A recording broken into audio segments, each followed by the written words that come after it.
I hear a lot of people bringing up outsourcing as bad or a last resort. What do you think about that, especially in what you do? Yeah, that's a fair question, and I'm glad you asked. I'm gonna give that some likes and love here.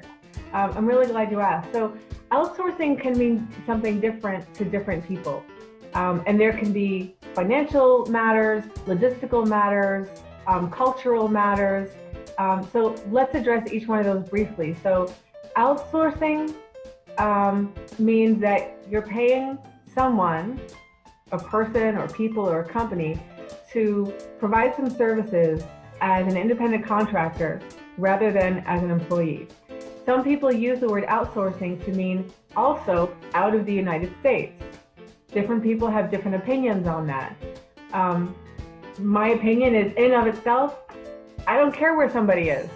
Where they are geographically matters less to me than whether they can deliver the goods and whether I can count on them to do so. And part of that, in fact, Harvard Business Review reported on a study of what contributes to the effectiveness of a geographically dispersed team.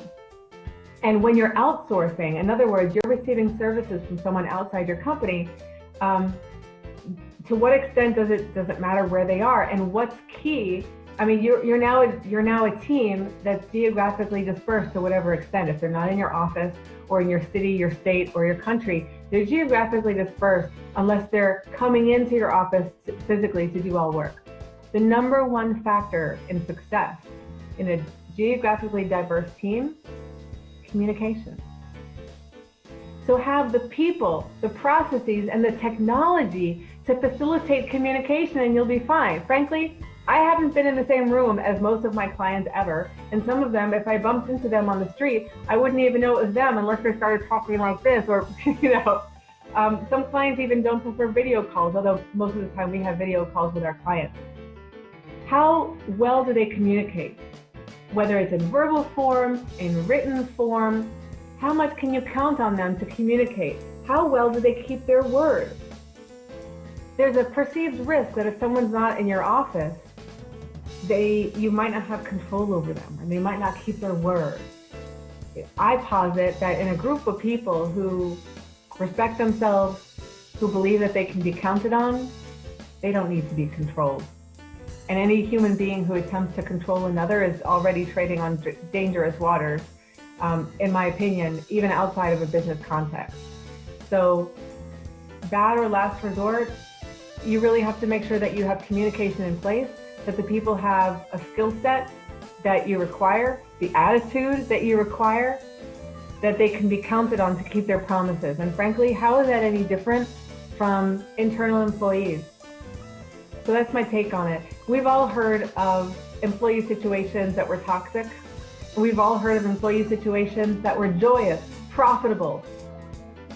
We've also heard of situations with outsourced experts or outsourced service providers that are toxic, or that, oh, such and such cheated me, or such and such didn't do a good job. And there are also so many more stories of outsourced experts or service providers or consultants who really bring it home.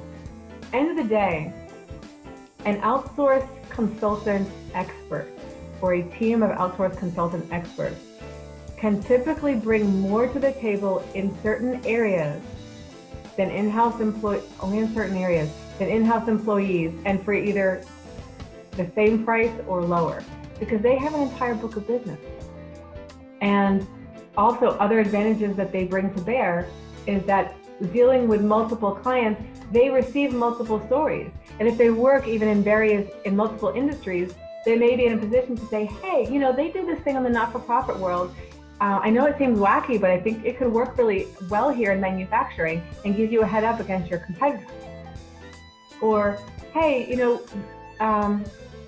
they do this thing in the construction industry that is worth considering, even though you're a service provider.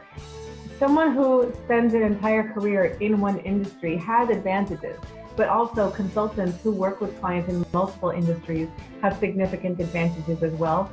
Another financial advantage is economies of scale.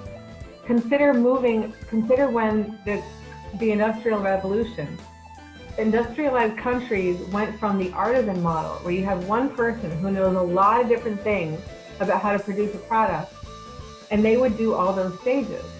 How hard is it to find one person with all that knowledge? Secondly, if that one person gets sick or something happens in that person's work life or personal life, your whole project can come to a halt as compared to a team of people.